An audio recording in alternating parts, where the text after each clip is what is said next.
trop gênant.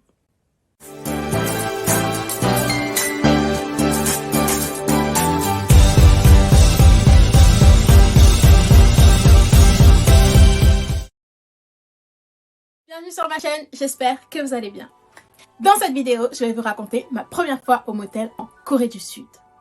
Pour replacer rapidement le contexte, lors de mon échange universitaire, j'ai fait un voyage d'environ 1 mois avec une amie française qui venait de la même université que moi en France. Et du coup, l'histoire se déroule en janvier 2017. En fait, on était dans une petite ville, je ne sais plus laquelle, c'était peut-être Gwangju. Mais je sais que c'était une petite ville et en fait, il était tard, il fallait qu'on trouve un endroit où dormir. Et on était dans un endroit paumé. On était dans un endroit où il y avait presque rien. On arrivait toujours dans des endroits comme ça. Et d'habitude, comme je vous l'ai expliqué dans la vidéo sur les bains publics coréens, on préférait dormir là-bas parce que c'était plus pratique, c'était moins cher. Mais sauf qu'on n'en trouvait pas. Donc on a commencé à chercher sur le téléphone où est-ce qu'on pourrait dormir.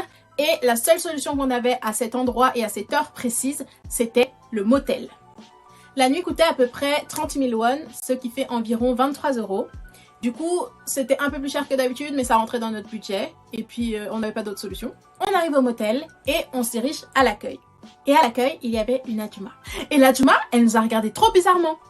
Après, peut-être c'est parce qu'on était étrangères et qu'on était 2 filles. Franchement, je sais pas. Parce qu'il faut savoir que les motels, c'est essentiellement un endroit où tu vas faire du sport de chambre. Genre, tu peux réserver 1 heure, 2 heures, une après-midi, une nuit. Normalement, tu vas pas juste pour dormir comme tu irais dans un hôtel. Bref, la dame nous donne une pochette et elle nous donne les clés de la chambre. Donc, je vais vous montrer la pochette qu'elle nous a donnée. J'ai retiré la protection masculine qu'il y avait dedans. Tout le monde connaît, c'est pas intéressant, regarde ça. Mais je vais vous montrer les autres trucs qu'il y avait dedans. Donc, la pochette ressemble à ça. Donc, du coup, c'est une pochette en plastique. À l'intérieur, il y a 2 brosses à dents.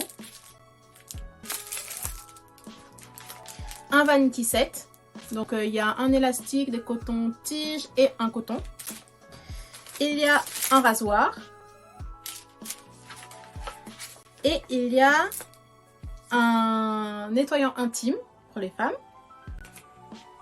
Et un nettoyant visage. Il n'y a pas de dentifrice. Donc on repasse à l'histoire. Après qu'elle nous a donné la pochette et la clé, donc on s'est dirigé vers la chambre. On a pris l'ascenseur. Et quand on arrive à notre étage, quand l'ascenseur il s'ouvre, pile devant nous, devinez ce qu'on voit. Un truc que j'avais jamais vu de toute ma vie. C'était un distributeur d'accessoires pour faire du sport de chambre. Il y avait pour les hommes, pour les femmes, pour les deux.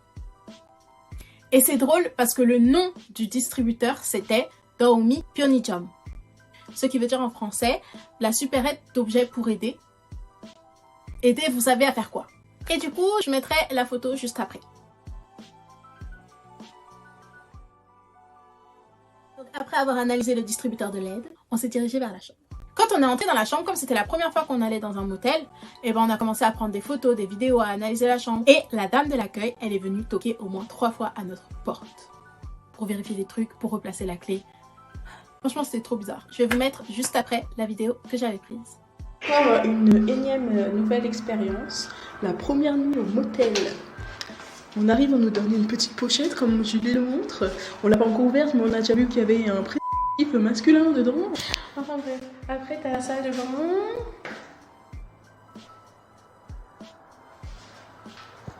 Et puis tu rentres dans la chambre avec le lit, les mouchoirs. La table pour discuter éventuellement.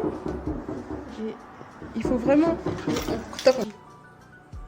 Oui, elle est venue pour remettre la clé. Et oui. Après bref, on a planifié notre journée du lendemain et on est allé dormir. Mais dormir, c'est un bien grand mot. Parce qu'on n'a pas vraiment dormi. En tout cas, pour ma part, j'ai pas beaucoup dormi. Et pas très bien non plus. Je vous explique. En fait, comme vous vous doutez bien, vu l'endroit où on était, on avait une musique.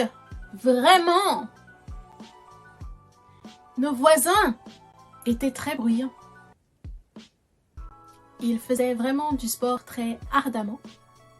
Et comment vous dire que les murs étaient en carton. Du coup, on entendait tout ce qui se passait. Et ça a duré toute la nuit parce qu'ils n'étaient pas fatigués. Oui.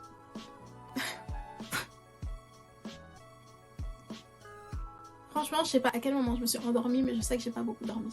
Parce que tu t'endormissais, après t'entendais le son, et puis tu te réveillais, et après t'avais du mal à t'endormir parce qu'il y avait le son bizarre, et du coup c'était un cycle. Catastrophe cette nuit, une catastrophe. Mais en plus, c'est pas le lendemain matin qu'on sort, on sort en même temps que nos voisins. C'était trop gênant. J'étais tellement gênée, j'arrivais même pas à les regarder, même eux ils étaient gênés et j'ai regardé le sol. Enfin voilà, donc c'était ma première expérience dans un motel en Corée du Sud. Comme vous l'aurez deviné, je ne vous conseille pas d'aller dans un motel si c'est juste pour dormir. Après, si c'est pour faire autre chose, c'est vous qui voyez. En tout cas, c'est tout pour cette vidéo. Merci de l'avoir regardé jusqu'au bout. J'espère que ça vous aura plu et à bientôt dans une prochaine vidéo. Bye bye!